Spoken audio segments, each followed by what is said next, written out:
one of the most difficult achievements for coaches who are starting out, in my experience, is to achieve a state of the beginner's mind, a state of not knowing. Because we worked so hard to know things. And most people approach someone who's coming to them for help, wanting to share and offer their knowledge. And yet there's so many wise invitations from wise people to reach what in Zen Buddhism, I think it's called Shoshin, the beginner's mind.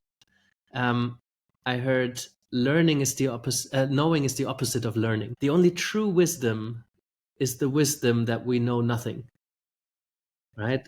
That's Socrates. Also, I think Descartes was saying something along similar lines.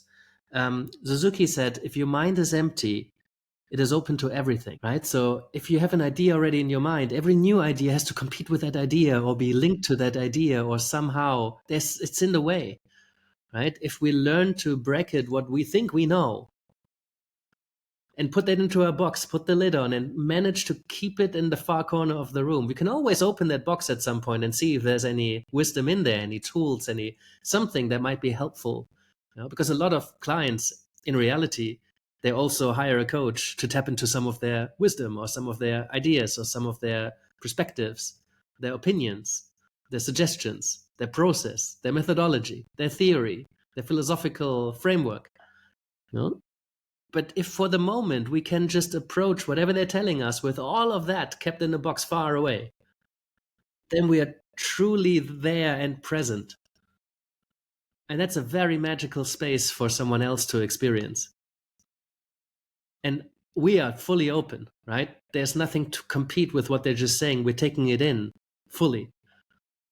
We can filter later, right? So I really want to make this clear, because it's not that we're letting everything go.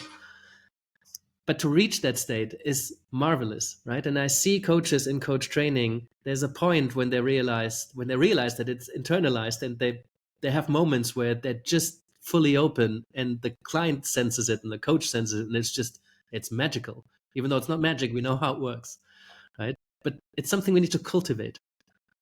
Not to assume that knowing is what people pay us for, but actually, in the facilitative kind of coaching, not knowing, learning how to unknow, at least for the moment, something, is what people are paying us for. Because then that's where we really can create, and we can think outside the box, because the box is gone. So yeah, I would be curious how into people's journeys, into how we can cultivate this more.